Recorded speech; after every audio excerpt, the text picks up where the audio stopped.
there's this concept that is pretty revolutionary. I'm gonna explain it horrifically because obviously I'm massively exhausted and also the concept's not done. But let's see if I can even do it. Let's see if I even literally have the words to begin to talk about it. Okay.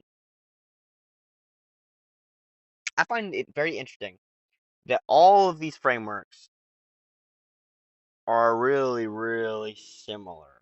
They're all in the same kind of category. I'm gonna read out the method I sent you. I said will to taste, rev limiter, code daemon, a Perion beam, appreciation acceleration, and the Smiler framework can all get you where you need to go. That is true. They literally all can. But it's weird. This is now we're back in like the territory I was at when we were reading like that message which was like um BHDH opening parentheses S semicolon EE. It's like we're getting to the level where it's like things are getting super nuanced and things different concepts are included within other concepts that I'm bringing up as important. So like will to taste, I think the overall takeaway here is that will to taste includes all of the following. So will to taste includes rev limiter, code daemon, Aperion beam, appreciation acceleration, and smiler. Will to taste includes all of those. Um, those are all aspects of will to taste. Um, but that is confusing because will to taste isn't technically any of them. But it's very similar to like, how we used to do like Divine Lightning, and then within Divine Lightning you'd have like all of the sub frameworks. And then technically you shouldn't be thinking about any of the sub frameworks. They're just more like categorizations of the overarching um Divine Lightning framework. So it's like in the same way it's like you can have like the category of like Finch and the category of like Crow or whatever, but they're both under the overarching category Yeah, of they were just bird. labels of different parts of that single phenomenon. Exactly, where they're both birds, but they're just different kinds of birds. Same way where like I'm thinking a Perion beam, Code Daemon, Smiler, all of these, I'm thinking they're just subtypes within the overarching category of will taste. Um, Right. and so basically what I'm thinking the solution is to the thing I've been thinking about for days and days and days and days now. How do you fit these into the story? What is what these frameworks are so valuable? How do you fit them in the story if they're not technically a part of the pyramid?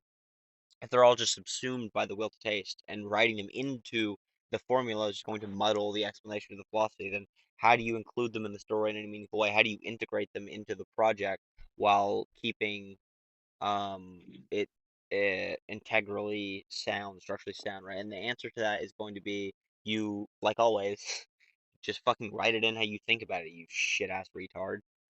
Like literally, you just write it in as the fucking framework itself. Like, in other words, whenever you talk about a Therion beam or a code daemon, you don't need to talk about them with that name, but you literally bring them up as the frameworks. Like literally, you have the Larry bring them up, or Asitha will bring them up, or Brax will bring them up, and literally talk about them as frameworks, and talk about running them as frameworks, and you talk about them, thinking about them as within will to taste. It's just everything is the pursuance of the will to taste.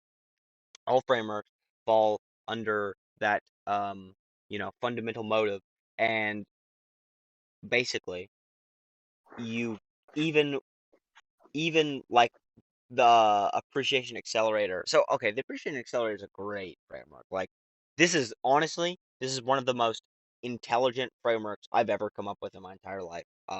Undeniably, like this is a gold medal framework right here. Um, it's the concept of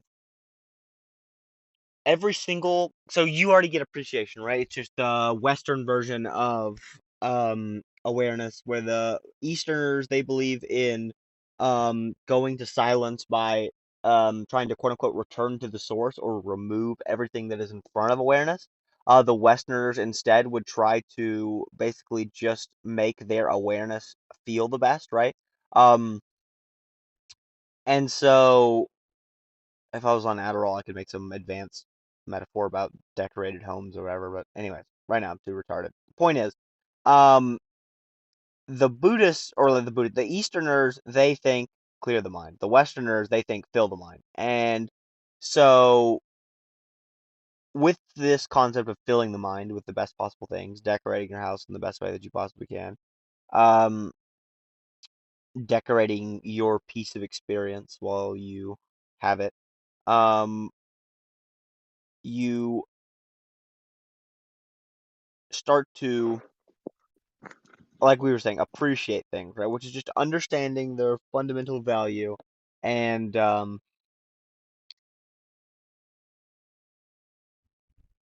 I have an insight from appreciation. Uh, if you have the time, or if you want to continue going. what did you say? Just that I eventually have an insight about appreciation that I could share, but No, just no, go whenever ahead. that fits in. Right now, go ahead. There's the idea of the nuance of detail and in relation to appreciation, where like the concept of like you could have a drawing and it could have be very simple and very minimalistic, and that looks it is less of a message to share to you. But the more detailed something is, the more fractured it becomes, which gives it more things for you to think about, more things to reflect on. And that's the difference between a regular sketch and like a hyper detailed painting. It's like the level of detail in that. And same thing with graphics of a video game. It's that level of there's more pieces to it. There's more to appreciate about it. You're ascertaining more about it. You're um actively like filling you're filling all of it. It's like if you are a sponge, or you're filling yourself up with the liquid of your external world, I guess. But yeah, Something I've with definitely been thinking a lot about something that appreciation. you something that you just said that the thing that I just thought of as you were speaking was the concept of a person who appreciates an art piece more is more aware of it. So, for instance, if two people look at an art piece and then one person appreciates it a lot more, then you may look at what their thoughts are, and one person may be thinking like this person may be like a average like 9 to 5 wagey with a job and a family, right? Doesn't know anything about painting, doesn't know anything about the artist. He just looks at the pen and he's like, has some pretty colors, you know what I mean? And the other guy looks at it and he's like, oh my God, the brushwork is unbelievable. The fact that he used a reverse brush stroke in the top right corner, but then he actually he reversed counterclockwise as he moved to the left hand corner.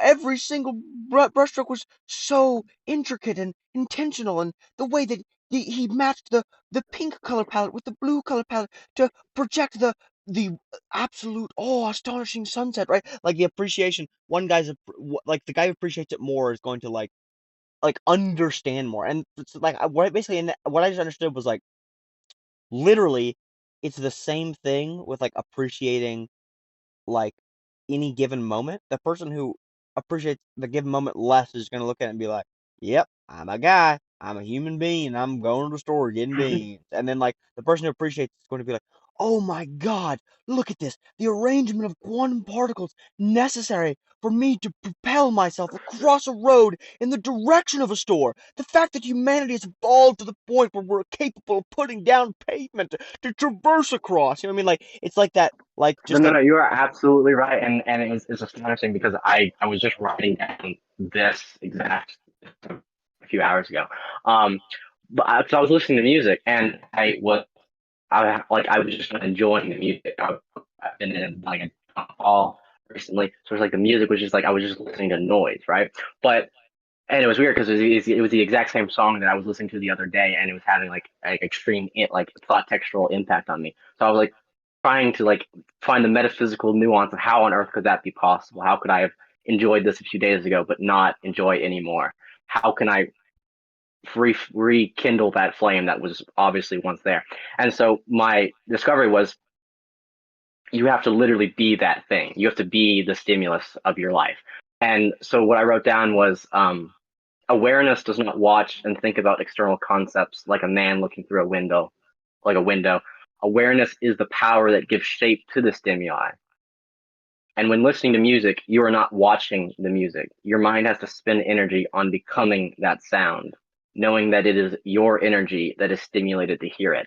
and you have to, in the same sense that like you have an inclination to dance with music, there's a certain idea that It's literally your the same mind has to. exact thing. It's the same exact thing that I was talking about with the Banks book, where it's like whenever you're reading the Banks book, you don't want to be thinking about the Banks book and how it's written. What you want to be doing is you want to be literally imagining what would it feel like if I was in exactly the scenario he's describing. What would it feel like if I was in that spaceship? What would it feel like if I was on that planet? What would it feel like if I was experiencing that temperature, touching that alien, right? Like literally, you have to imagine what it's like for me to be there. And the same thing with music, where it's like when you go to the deepest possible level of appreciation, it's not like you're thinking about this music in relation to other music or anything like that. You are simply completely and totally flowing with the music, becoming the music. And it's not even Um, like you're like a like it's not like you're a person listening to music. It's like you realize that like for this song to be playing in my head, these audio waves, my perception of it is me. And I was getting this idea of like your conception of divine selfishness,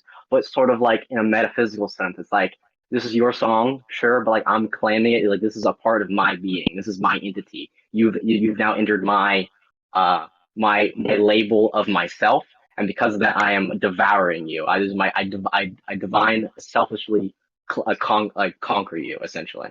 it's very this is I different, but taste it.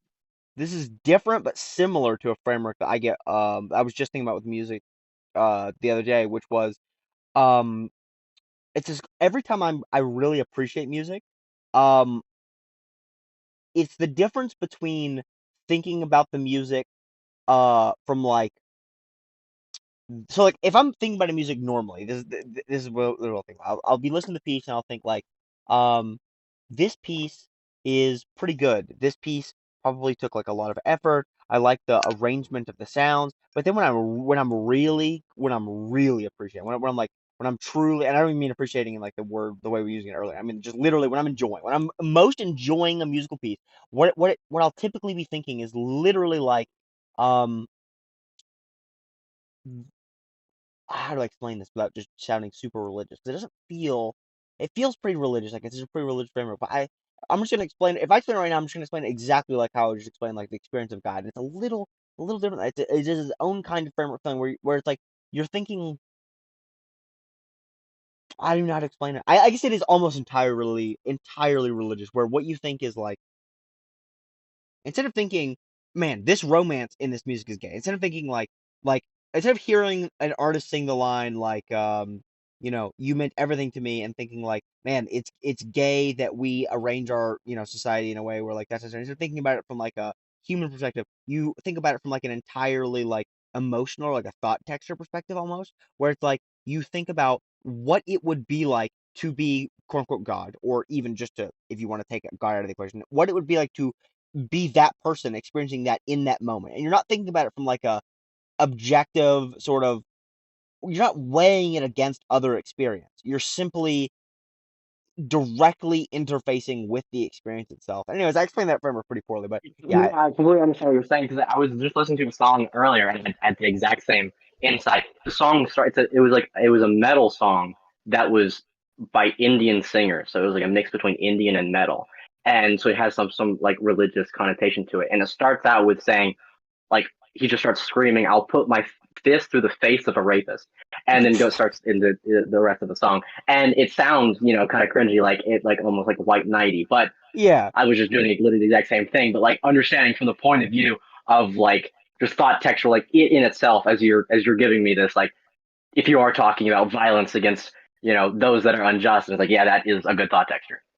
Yeah, and what you just said reminded me. This is like of another way to put it is whenever I'm listening to Kanye, and I'm listening to Kanye and I'm not enjoying Kanye, then what I'm imagining is like, yeah, this music is not as good as other music. But when I'm listening to Kanye and I'm really enjoying Kanye, it's like a fucking African American in the year fucking 2000 simulator. Like it's like instead of listening to it and thinking like this is Kanye talking about this stuff, you're listening to it and you're trying to imagine like what did it feel like when he made this music? What literally what feeling is he trying to project? Not just that, but what feeling is he capturing from his own life? What experiences did he need to make this music? And then it's like so for instance the song that I always think of when I think about this, but it really goes to all Kanye songs, is like he has a song, it's called like Mama's Boyfriend or whatever, and he's singing about literally like when he was a kid and his mother.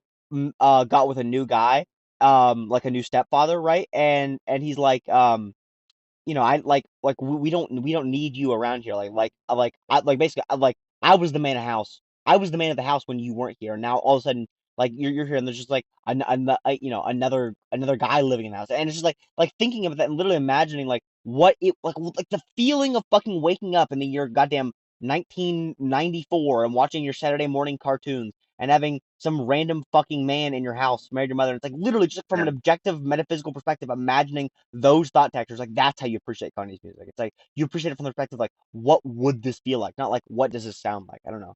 That's sort of what we're talking about, but yeah. I was trying to create a word for this general conception of trying to like match up with the thing that you're watching, whether it's like a movie you're trying to get into it or the music or whatever, or just the world as you're walking around trying to experience it. And then I thought back to a word that I literally had come up with on Sublime, like literally one of the first ones I'd ever done Sublime. I was thinking like, what do you do with this? How do you like how do you do this the best?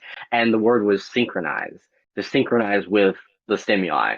And yeah, I just thought that that was a word like you're synchronizing with his life. And to do that, that means you are more in line with that music. And so that music is more in line with you. So it's just going to be a better experience.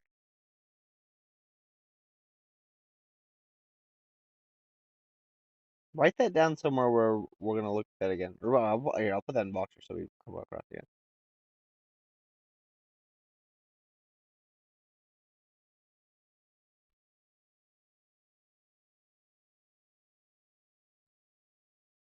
And then there was Yeah, I really like that concept of synchronizing with things. Like literally, it's like the what I imagined whenever you said that was like a chameleon, right? It's like it's synchronizing with the environment, like yeah. an octopus. It's like synchronizing with the environment, and that's what you want to do. It's not even like you're becoming the thing. It's just like you're like mimicking it. You're like trying to mimic it so that you can better like allow it. I don't even know how to explain that, but that is fascinating. That's a really really good concept. Um, Try to synchronize with your I mean, it's environment. literally One more just like time. how well you best receive it. It's um, like literally just going back to the first analogy we ever used, it's just like the tuning of a frequency. It's like it's either in tune or not. But how that ties back into the whole big thing I was saying was so appreciation is one concept, and so that's what we just talked about. We just talked about appreciation, and so appreciation is a really really good concept. But from there, you add accelerator or acceleration, appreciation acceleration, and so what appreciation acceleration is I was trying to come up with a word for that feeling of whenever you just like minimize thoughts or just completely just like obliterate them, but it's not like an obliteration because like that's the first thing I came up with. I came up with appreciation obliteration. I was like, well, you're obliterating the thoughts, but then I was like, but it's not an obliteration. That's like a connotation of like forceful, like a fusro, like you're like literally like fucking throwing something away from you, obliterating it, forcing it, destroying it, like with your hands, smashing it to pieces, and that's not really what it feels like. It feels like it deflates. Like the air just comes out. Like you just pop a tiny hole in it, and then naturally it ceases to exist. And so I was trying to figure out some way to say that, and I was trying to say some way to fall to pieces, and I found um that not it's a deterioration actually been really good. Appreciation deterioration. I didn't never even thought of that one. The one That's I thought of funny. was disintegration. Appreciation disintegration, and it still had the connotation of like Well, destruction, which I didn't like, but it also had the that connotation that of one is good. interesting because that one is we used disintegration before for like pretty much the exact same thing. Yeah, thought texture disintegration. I know. I was aware of that. I don't know which one came first. I don't know which one I was aware of, but I did remember that. But but yes. So I thought of disintegration. That was one I was using for a while. Was appreciation disintegration. And then I thought of acceleration.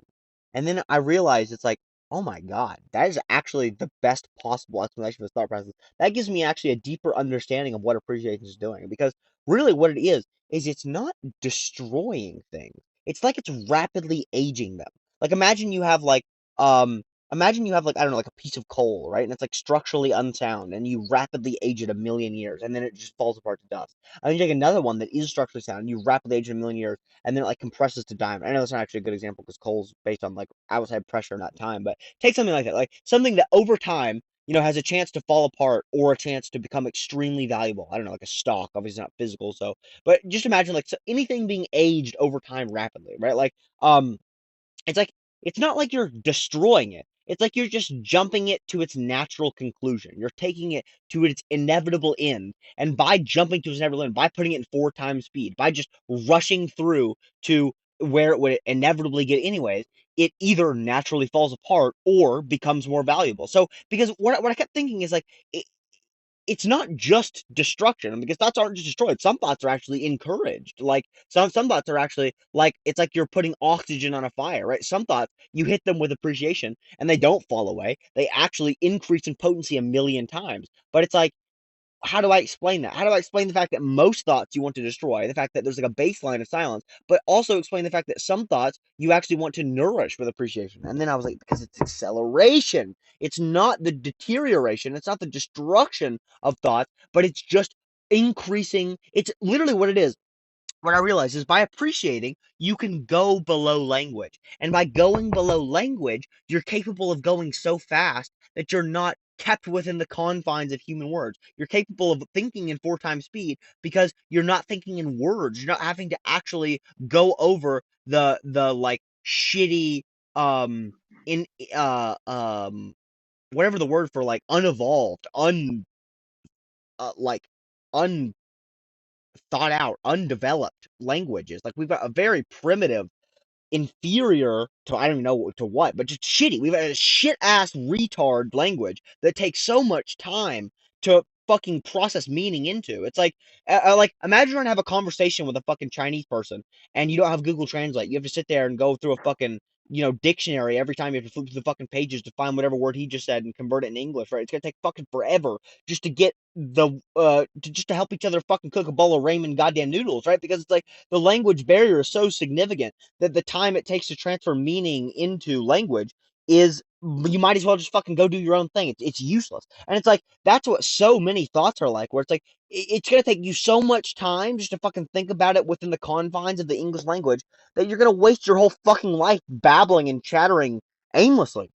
But if you could just go below the language, like you're meant to, like you're literally built to, you're not built to think in English. You're made to think in English over the first 4 years of your life, and then your fucking brain snaps in that process, and then you never consciously snap out of it because it's like you're constantly stuck within the confines of language. It's like you've developed yourself culturally to never think without the boundaries. Like to, it's like your entire concept of self eventually takes place within language. So why would you go beneath language? How could you? It's like your whole life is built within language. Everything is built within the context and foundation of language. You have no ability to see outside of it. It's like I don't know, thinking about something that's off of Earth, thinking about some alien fruit. It's like, why would you? You've never had any interaction with that thing that you have no capability of interacting with. That thing.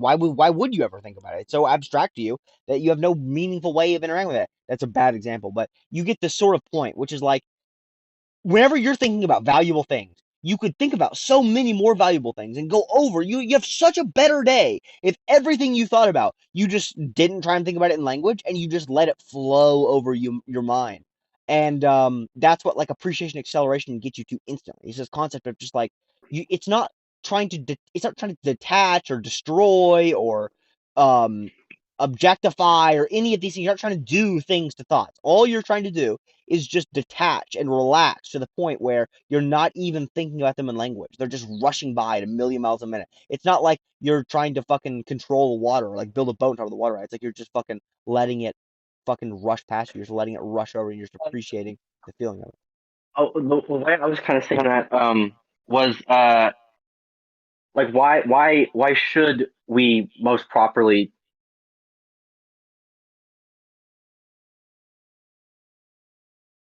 one second. So I wrote down so recap what you were just saying in like one sentence. So basically, it's the concept of going beneath language so that the water can rush over you directly and you can think more quickly. You can rapidly run through a series of thoughts because you're not trying to think about Yeah, it so the like question is like this. why is that better? Why is that better? And I was saying like the equivalent is like why do we chew our food? Is because when you're digesting something, if you eat the entire whole thing, that's literally improperly digested because you've got this whole substance thing that is yet to be deconstructed and broken down to be best properly redistributed. And so the idea is that you are literally recycling the world. You are the world that you see around you. You have to convert that into you, back into you, the most proper way, which is through this acceleration, this obliteration through appreciation. Because you're literally you're filling up the most amount of your reality with a quote unquote positive connotation, and with it, and with that just that flow, that easeless, seamless And it's like acceptance of that appreciation. thing. And it's like appreciation allows you to do some like weird fourth level meta thing where it's like instead of trying to destroy the model like the Easterners do, you just consume the model without a model. So it's like you just start Yeah, eating the model. Oh, it's so fucking awesome. Jesus Christ, that's gorgeous. Um, yeah, and I was getting this kind of like the world around you is literally like it is your fuel. It is your coal for the fire, and you need that coal. That you need as much individual pieces of coal as possible. And what that looks like is you have to appreciate as much and ascertain as much detail as possible, and to go back to synchronize to that world, to recycle that world, that your awareness is watching. As your awareness is watching the world, it is taking part in the creation of it, and you can't just waste that energy that is going out into the world, because that like some of your energy is being used to think and exist in that world, regardless if you are actively doing it. Whereas whether your ego is thinking about it, you being here takes up energy, so you have to use that energy and recycle it in a way that is the best. And then this is what we're talking about. or like what I would say. So like what you just said is true, but I don't like the way you said it specifically because it sort of has a religious connotation of like It you definitely does, but I say in the same way of like eating healthy food and like digesting food is objectively better. I and would see say that that and psychologically it's a that's similar thing. exactly what I was about to say. That's where it comes down to divine selfishness, where it's not about it's not that you have to recycle your energy in the best way because it took energy to get there, because that makes people think that comedian I always talk about, Nick Mullen. He had one of the best lines I've ever heard in my entire life. He was just going on one of the things I talk about where he's just joking, just talking. He's not even trying to be funny really, but he is very funny. And he's just saying what comes to his mind. And what he said was, um, uh, people talk about it's funny, literally, geez, I didn't even think about that. He literally says people talk about appreciation. And used to, I would be sad, I'd be sitting around feeling like a sack of shit, and then I would try and think about appreciating my time because there are African kids starving. And then I would just feel worse because now I'm thinking about the fact that I feel like a shit. Now that I'm thinking about the fact that I feel like a sack of shit, and also the fact that African kids are starving. I butchered his delivery on that, but anyways, he's a fucking comedian. Listen to what he says. The point is it's like that's true. Like literally, like there, it's very possible to try and think about how good the present moment is when you're feeling bad, and that only makes you feel significantly worse, right? Because now you're just meta aware of the fact that you shouldn't be feeling bad, and that's just dragging you down more and more. You're just constantly thinking about the fact that, oh man, I should be feeling good right now. I have everything I need. I should be feeling good. And obviously, what does that make you feel? It just makes you feel worse and worse and worse and worse as you're not capable of matching your reality with your expectation. And so and so so that concept is the same thing that we're talking about here, where like the best version of appreciation is um I forgot I was gonna tie it in, god damn it. Fuck, I'm so tired. Shit. Let me think.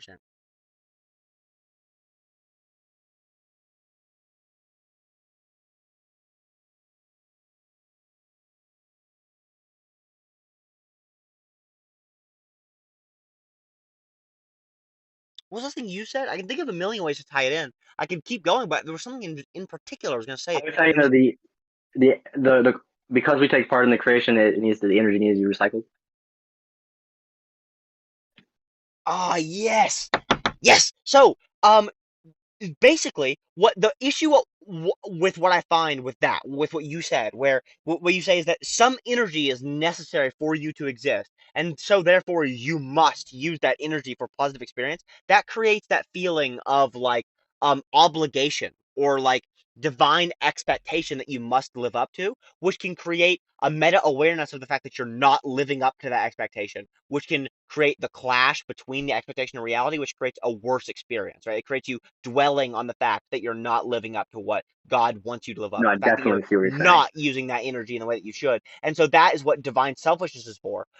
Where instead of trying to think about doing it for God, you literally just think about, I'm doing this because I want to feel the best, and the way to feel the best is just appreciate the present moment. But I do agree with what you're saying. Objectively, what you're saying is true. There is energy which was used to create you. That energy is already here. You might as well arrange it in the best possible order. That's basically what Framework talks about. But from a personal perspective, that's why divine selfishness is so good, because it doesn't make you focus on the fact that you're not living up to your That's funny because like I'm possibility. seeing that idea in a new light after hearing you say that. Because a while back I had that like issue of like, all right, so I see that there's this thing that one I guess should do, and I'm not doing that thing, and so I feel the calling to do that thing, and thus the obligation or duty to do that thing, and so I feel obligated to do it because I'm obligated to do it, and then, but on the opposite side, I felt a calling to not do that at all, to like well, not necessarily a calling, but like it was the inert, the default state was to not do anything. It was to not be progressive. It was not to have a better day. It was to like just default state was to like what I was thinking of is like you have the will to taste, and that is searching for the most efficient thing. But there is a way that that can be reversed in the human mind, and it can The still be the will will to to taste, but it is laze. yeah. I was thinking the will to waste, and Yeah, true, it's real. That's even better. Yeah. yeah, yeah, and it's just that calling to just not do anything productive and to actively, if possible, make it worse. And knowing that there's both sides of that, they're both. So then the idea was like, all right, so I don't want to be beta male and do the thing that I'm obligated to do because I'm obligated to do it. But I also don't want to do the thing that my ego wants to do because that also seems very childish and and It's just like rebellious for the unproductive. nature of being rebellious. Yeah, yeah, and then so then I got this connotation of a Ronin who has no masters. So he's not doing something because he's called to do it, and he's not doing something because he wants to do it. He's doing something because or because he has a baseline desire to do it, but he does it because of like I guess appreciation of the situation, of the A awareness of what's pure going on. divine selfishness, right? A pure self Yeah, motivation. He never acts out of obligation for anyone or anything. He purely acts at all moments to do so whatever like, I'm will walking make him down this feel the path best. not because the path is laid out before me, but because it's a pretty sweet path, and I'll pave it if I need to. So yes, exactly. And so like what that looked like over the past couple of days of my life is like I've been working out ridiculously, like to the point where obviously I've now fucking disabled myself, but like to the point where I was literally working out. I was hitting the heavy bag 3 hours a day or running 2 hours a day in 28-degree weather every day, for a full week. And the way I was capable of doing that, it never. I sent these messages in chat. Um, yeah, I talk about whenever we go over this call is going to be so vindicated because you'll literally see everything that we just talked about over the past 30 minutes. Everything that you just said is perfectly like encapsulated over my last week of messages on Voxer. But yeah, this concept of like um, basically the whole thing you just said, the will to waste comes from a will to taste. So the will to waste is actually not its own. It's not its own thing. It's not even like another No, side of I something. totally agree. Yeah, I it's made horseshoe that theory. discovery too. Yeah, yeah, exactly. Whereas it's horseshoe theory. The fact is that what the will to waste is a meta awareness of the will to taste. If you're focused on the fact that you should be trying to achieve the waste, it's literally what I was just saying. It's literally Nick Mullen's bit about the fucking thing with the Africans. It's the same thing. Where if you're focused on the fact that you should be achieving the will to taste, then what are you doing? You're not fucking achieving the will to taste, and what are you doing? You're just wasting. Now you've kicked in the will to waste mode. Where now you're scrolling through Instagram, and what are you thinking about? You're thinking like, oh, I need to get off Instagram so bad. I need to go do anything else. Please, please, just let me go do anything else. And then you just scroll again and scroll again and scroll again. And what do? You're trying to escape. You're trying to fucking escape the feeling of wasting time by just wasting more and more time. It's like fucking sitting down trying to eat a bag of fucking Doritos. You're like, oh my god, I need to stop eating these. And then you just fucking stress eat more Doritos. It's inconceivably retarded, and you have to stop doing that. Um, And yeah, but yes, exactly. And that's the concept of like pure frameworks, right? Which is like what you were saying, the concept of the Ronin you were talking about. That's pure frameworks. That's what I've been working on for the past like month or two. That's what's led to all of these discoveries, including appreciation. Is the concept of like you have to go so deep into frameworks that there's nothing at the bottom. I sent this message yesterday or today, which was, what if truth was a woman equals what if there was nothing at the bottom of frameworks? And so it's like that concept that Nietzsche talks about, which is like, what if truth was a woman? What if there was no foundation, no ground rules? What if you couldn't write down truth on a piece of paper as some actual golden rule that fixes everything? What if truth was this wishy-washy liquid that it was completely dependent on its circumstances? What if it was all frameworks? What if it was all due to interpretation? What if there was nothing at the bottom? What if there was no framework that was you? What if, even though it was all frameworks, you couldn't find the perfect framework? There was no perfect framework. There was no individual framework that fixed everything. What if it was all just the process of frameworks unfolding? What if there was nothing at the bottom of frameworks? And that is the same thing as being the Ronin, because whenever you realize there's nothing at the bottom of frameworks, and you realize that there is nothing there's no point which you can ever stop, there's no level that you can identify with, there's no point of rest, there's only the choosing. Um, the framework, right? The selection of the most useful framework. Once you realize that, then you can never get caught in the will to waste again, because every single moment which is thinking about wasting time is just appreciated, right? It's just evaluated upon its use, and then you then choose to do what instead of scrolling through Instagram and thinking about how much you wish you weren't scrolling through Instagram, you instead just think about what you should be doing and you go and do it. So instead of scrolling through Instagram and thinking, I need to get off Instagram, I need to get off Instagram, I need to get off Instagram, instead you just think you're scrolling through Instagram and then you think Instagram is nice. This is fun. I'm enjoying this. And then you think I could go hit the heavy bag, and then you just do. You just go hit the heavy bag. You go do it for 3 hours, and then while you're hitting the heavy bag, you're not thinking, oh fuck, I should just do it for another hour, another hour. That's not what you're thinking. You're thinking I'm enjoying Or hitting like the you're heavy bag. literally converting that momentum of that activity into the next thing rather than like trying to cancel it out and try and restart that up again. You're literally just like transferring the same thing into that other activity. Yeah, and it's the classic retarded contradiction bullshit where it's like, obviously no one like trying to tell someone, hey, you know what you need to do to go work out? You just need to never think about working out again and never focus on working out. Like, obviously it's the most retarded contradictory advice to ever give anyone ever.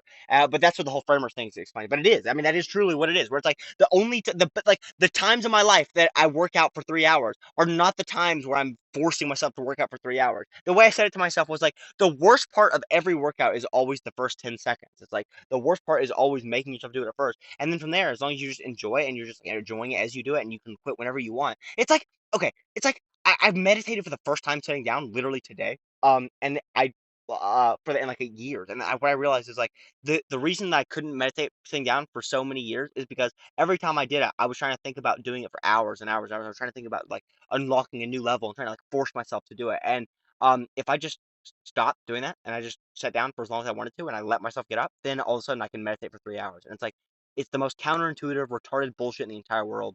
But as soon as you understand left brain, right brain, and framework stuff, then it makes perfect sense. But it's like even me, who understands it over the last 2 years, right? That's like your brain will constantly revert and it will constantly, like I said, the fucking devil is the thing which calls itself, right? The one which says it's you. And it's like over the course of 2 years, even with my in-depth knowledge of all these concepts, I completely and totally regressed until a couple months ago, where I was still thinking about things as individual frameworks and as themselves. And I was trying to force myself to go for 3 hours and go for 8 hours because you want to be impressive. When it's like, really, you unlock the ability to be impressive when you completely stop caring about looking impressive Yeah, for those anyone. are symptoms of the thing, not the goal.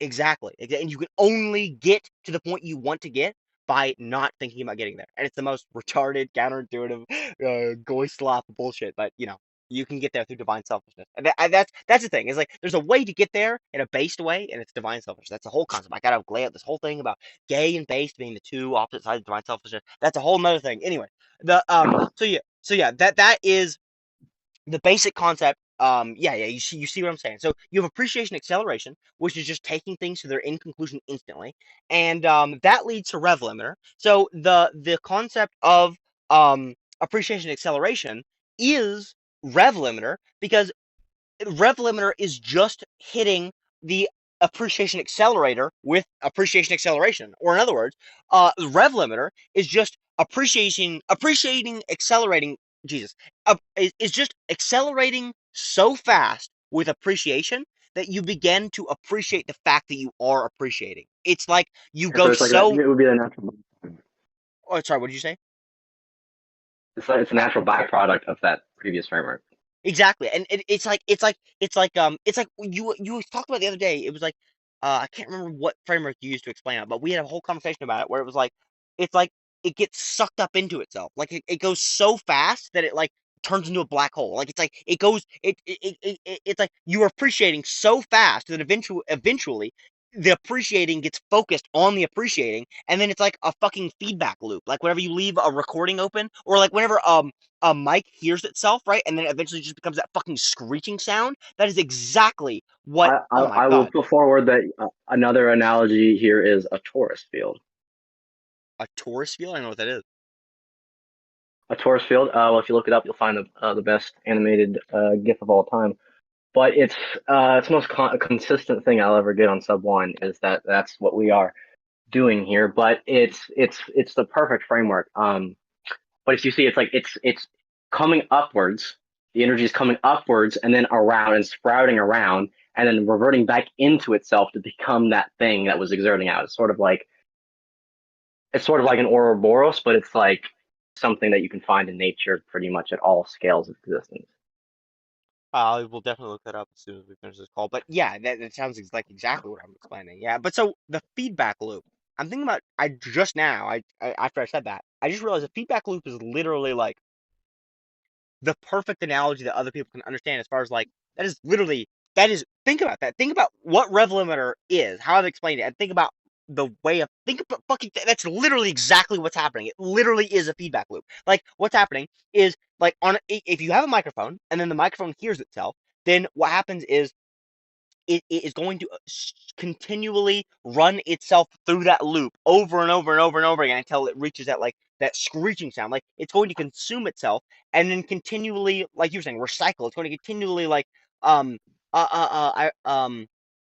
a whole other thing. Anyways, so yeah, so basically with its self-consumption leading to that high-pitched screech, that is, if you think about the appreciation accelerator, I'm figuring this out live times. That's why I sound like complete shit explaining this. But so if you think about that concept of accelerating Eventually, we'll things get that. accelerating things so quickly that they reach their end conclusion, and you do that so much so quickly that eventually the only thing left is the thing which is appreciating, and then you trying to accelerate that to its end conclusion, then you're going to end up with just this noise in your head, the screeching, like I've explained it before. If I could explain one thing that it sounds closest to, it would be like if you dipped a Vietnamese man in napalm and then played Slaughtercore over it. It's like fucking. It's just like Kanye bass lines and screeching and screaming and the feeling of like a ball bouncing around the inside of my skull. It's just like fucking pure, unbridled chaos. And and that is literally the same thing as a feedback loop, right? Where a feedback loop is that screeching, that like screaming, that chaos, that like high pitched, brutal, painful sound, um, that comes from the thing wrapping so far around itself, like consuming itself so much, becoming so self It's entwined, like entangled within itself. self-replicating exponentially. Yeah, that it like collapses like a black hole. Like it becomes so large that it just falls back down in on itself. And it's like that's what's happening to your brain. Like you accelerate so quickly, you appreciate so much that you're just left appreciating the act of appreciating, and then there's nothing left. If you're appreciating the act of appreciating, then what's the next level? It's just what can you appreciate beyond appreciation? There's nothing. It's just like that's all. There's the only thing left. There's the only thing that is below appreciation of appreciation is just fucking primordial chaos.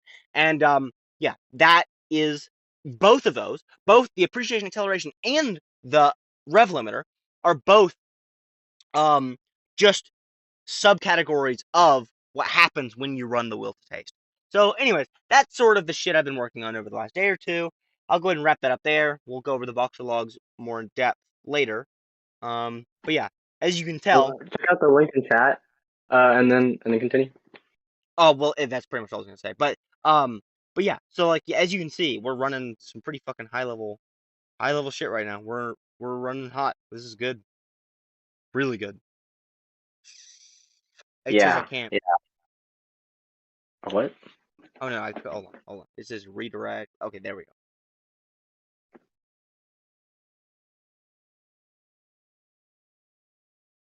Huh.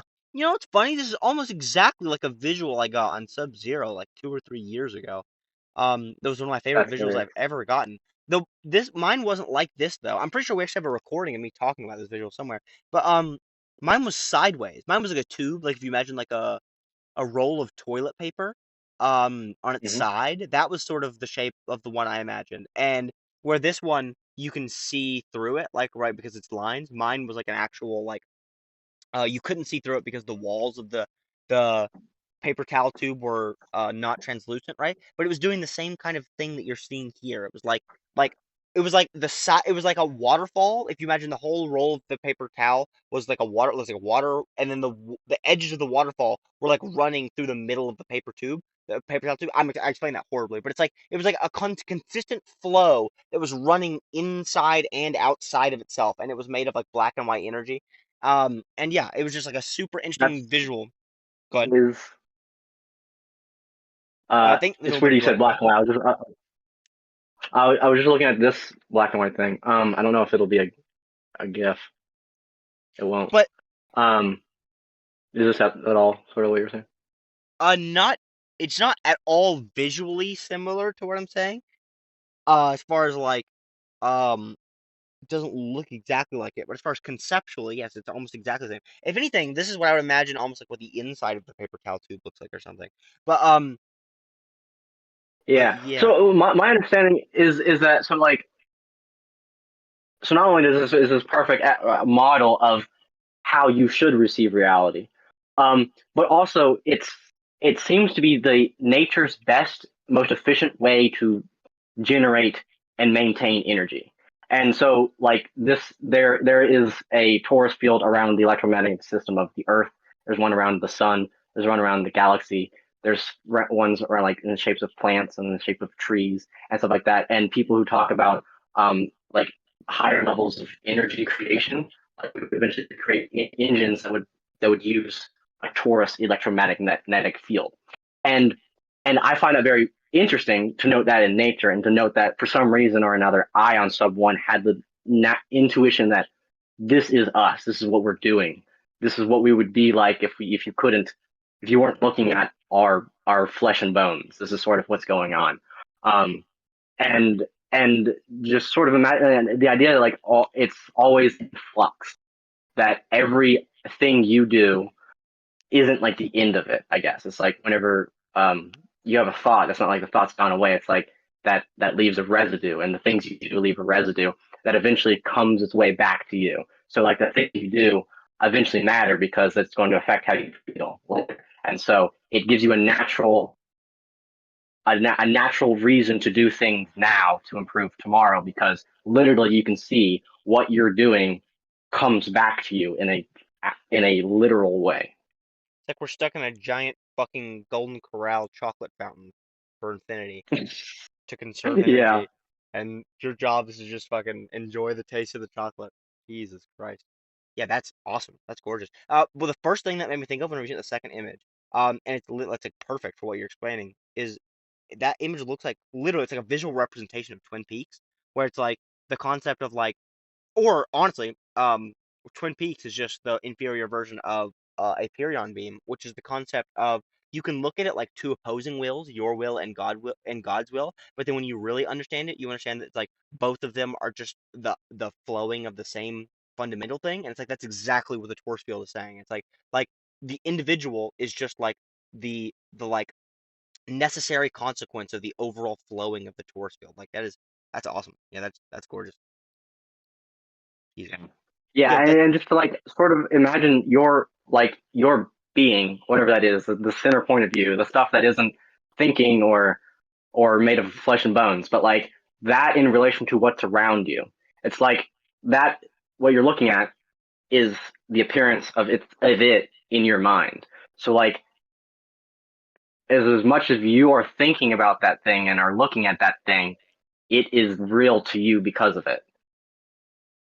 It just kind of shows that. It sort of like proves sub one thoughts. yeah, yeah, it does. Um, Jesus, I'm seeing something huge here that there's no way I'm gonna open the doors. Hold on, let me think about this. Still probably without having to think about it. Hold on.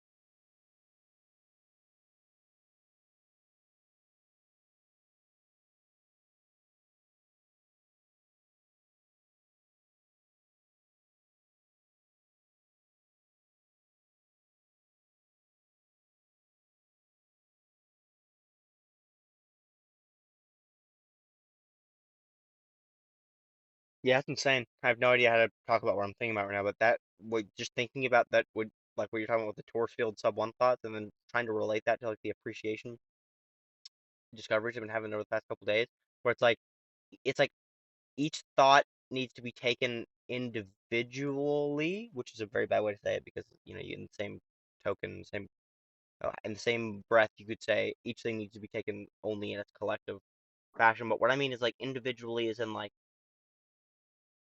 each thought cannot be taken as like a part of a continuous dialogue, right? Like every word that comes by, you can't think about it as like a part of the bigger book because then you're going to get caught up in the narrative. You have to like step back and then just look at how the way that individual word was written. Um, or step back and look at each individual thought as it goes by and evaluate its worth with appreciation. And somehow tying that to the concept of like every single movement within that appreciation is like a part of the torus field. As you can see, I'm not I will butcher. There's no way for me to there was no point of tonight where that will come out of my mouth if I spent the rest of the night attempting to put that into words. But just imagining that is giving me like extreme mental um like physical feelings, like the feeling of like the mental backflips and stuff like sub one, where it's like I can literally feel my mind contorting, just trying to fucking grapple with the I know weight what of you that mean. It's concept. very, very, very, very weird. It's a very interesting model for like Yeah, to hold in your head. yes, it's literally like it the torus is like the perfect uh mathematical representation of the Aperion beam. That concept of like you can imagine your will and God's will, and then you can imagine it as one extending will reaching outwards, and it's like that's what the torus represents. It's just like one continuous flow of will, one big, what would they call it? Oh yeah, a Speaking will of, to taste. Go ahead. I there was a word that I found that was just like such a cool word. Um, so it's called Empyrean, and it means the highest part of heaven, and also the Empyrean domain where human will and God's will become as one. Whose word is it? A Greek? What is it? Inspired by Aristotle. So this is Aristotle talking about the highest heaven and where God's will and human will become What's its one. relation to Aperion? Aperion and Empyrean. All right, so those do sound sort of similar. They're spelled differently. Mm. Uh, and they would be, I would imagine, hundreds of years apart. But I'll look it up. Bro, we need a fucking vocab doc so bad. Yeah.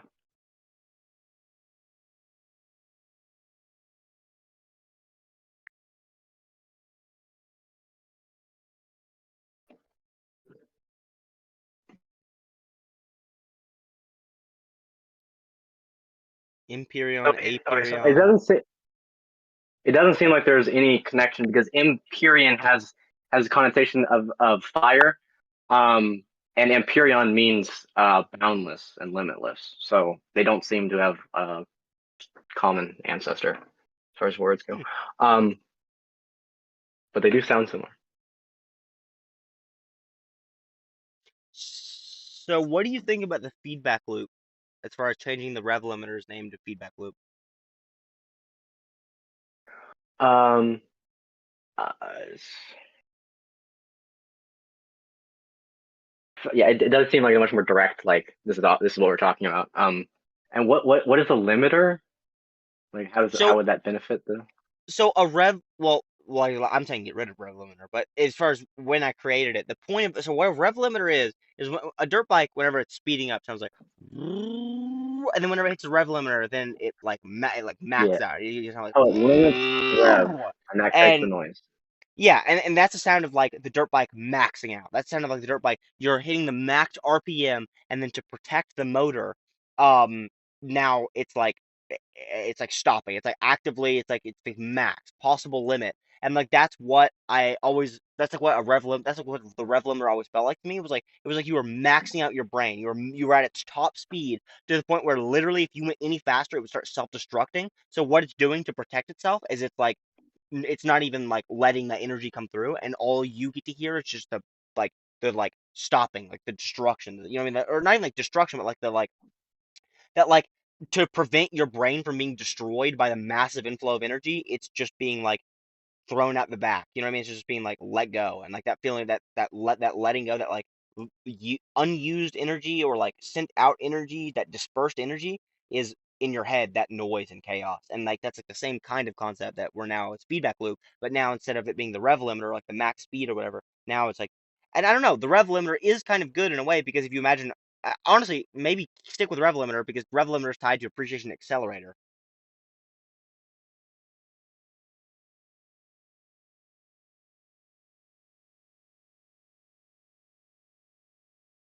Yeah, I think I'm gonna stick with rev limiter and then just keep feedback loop as an explanation. Yeah. Yes. Yeah. And if anything, I would probably feedback. Just sort of sounds better if we were even going to do that. But The feedback framework. Yeah, but feedback doesn't mean the same thing, right? Like feedback, yeah, I mean well, feedback I looked can, it up and I was looking up what was the name for the sonic screech the microphone will do, and that is called the feedback. so what, I guess look up what is definition of feedback.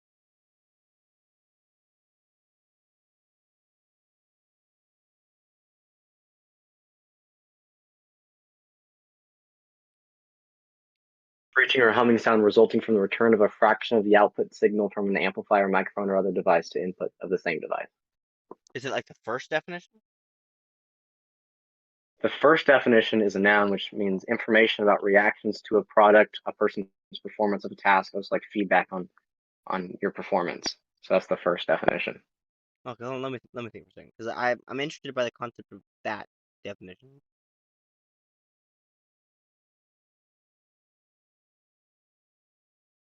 Like also having the double connotation of feedback, like, oh, that's great, but here's some points to improve on. Well, specifically, that you could tie that into the concept of like the God script, which is like the concept of like your thoughts being rewritten by God, which is something I've been getting a lot lately. It's not been like an active like being rewritten by God thing, but it's like just naturally, if you're appreciating something, then you're not just going to appreciate it for what it is, but you're also going to see like what it could be. And if you're seeing what something could be, then you're like editing it to like when you get a Chat GPT script, and then you're going to Yeah, edit it the to definition does end with which is used as a basis for improvement. exactly, yeah. So yeah. So that is a very cool, like double meaning word.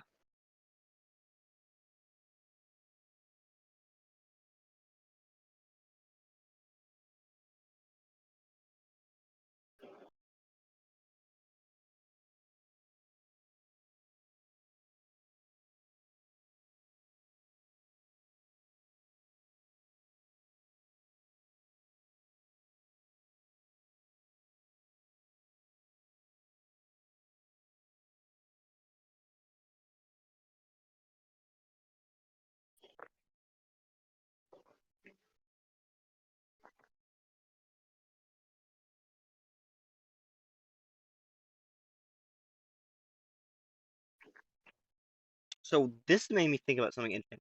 So the smile framework is sort of a natural conclusion of the rev limiter, because whenever you successfully do the rev limiter, right, the conclusion will always be the smile.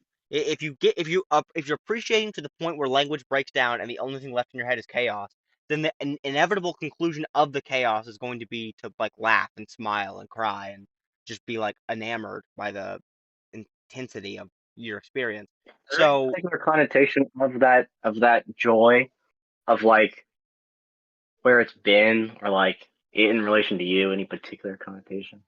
I don't know what you mean. Just something. What I had a framework name had come to mind when I had, I guess, gotten to that point where I was like, all right, frameworks aside, now I just actually just feel joy. I actually just feel like bliss to some extent. And I was thinking like, but it feels like this bliss has always been here. Like it's almost like it's been hiding there the whole time, and it's not like I've discovered. It's not like I've created it. It's just like I found it.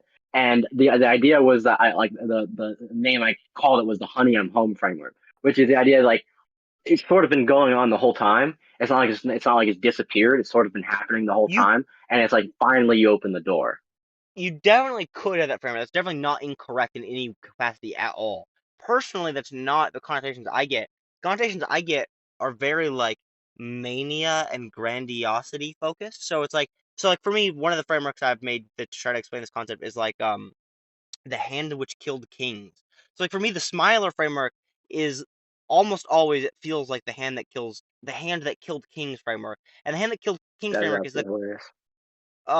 it's the concept of like if I'm stocking shelves at Walmart, the same hand that is moving the beans to the shelf is the exact same concept that is like plunged swords to the hearts of kings and pressed buttons which have destroyed dimensions and you know what I mean? Like every single other thing which has ever happened has literally happened with my hand.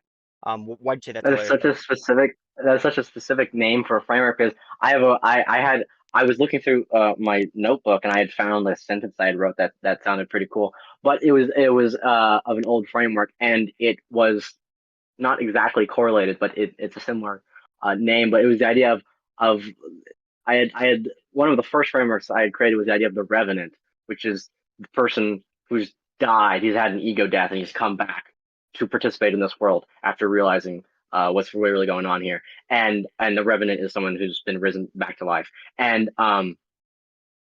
so then I'd created like a little mythology of that character, and I had said that the revenant had um and I had a previous framework about like that yourself, your body, your mind is a kingdom, and that there is a there your ego is sort of the king of that, and like the subconscious would be like a council of the king, but the connotation was that the revenant beheads the king, and your ego, the thing that everyone looks to as in the figurehead of your being, is beheaded. The specific connotation that it's not there anymore, and that the identity that was once there is not, and is responsible because of like a rebellion that's cast in the kingdom of you, uh, to behead your own self essentially, and it's from the hands that killed the king. But it's funny, similarity. Yeah, that is fascinating. Um, I want to think about that for a second. Hold on.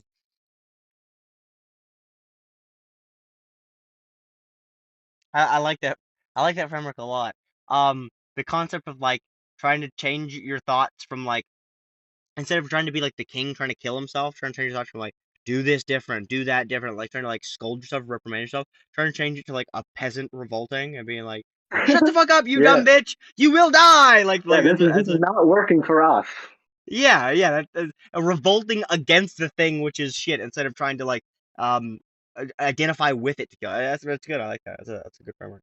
But um, but yeah, damn. And also has like a very specific kind of like horror connotation of like the thing that you've been building up since you were born is now no longer has its head and it's just decapitated. And it's got that like darkness to it of like you have to die for this to happen. But yeah, so the hand that killed King Framework, that concept of like um converting even the most mundane actions into the understanding that they are integral or inseparable from all the other actions and that that sort of that sort of concept is I completely lost my train of thought. Hold on.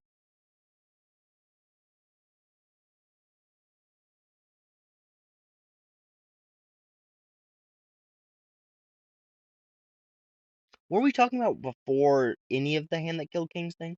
We were talking about some right before that I was trying to tie this whole thing into. But I forget what that was. Dude, it's crazy. It's crazy how necessary that prescription is for me to be able to like fucking remember things. It is literally a fucking superpower. Dude, I've gotten so many synchronicities lately, like weird ones. Like on Sleepy Cabin, there's this scene, there's this thing that they talk about, this one show called 6 Feet Under.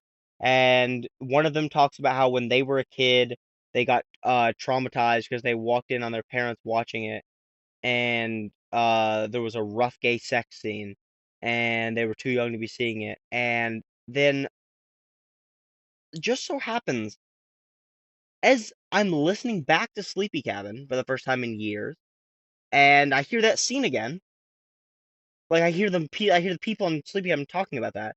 It just so happens that about a week ago my mother started watching that show and has been trying to recommend it to me ever since, and it's just like, what are the odds of that? What are the odds that somehow this podcast that I've only listened to like 3, 4 times in my entire life, that somehow one of the times that I re-listened to it, my mother happens to be recommending me a show that they talk about that is a very niche old show. It's just like that's just like weird. It's one of those things that no one else would be able to interact with in any conceivable way, but like statistically is crazy.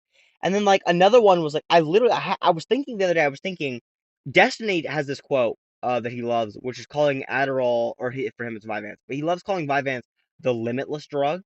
And I was thinking literally the other day I was doing something, and then I had this thought, which was like, man, Adderall is like the limitless drug. And then I thought about it, and I was like, why did I think that? And then, because like I knew Destiny said it, but I was just thinking like, why did I think that? Like I know that's a Destiny quote, but like what in particular was making me like I thought the words like, man, this Adderall is like the limitless drug. And then I thought, why did I think that? And then I'm not even kidding.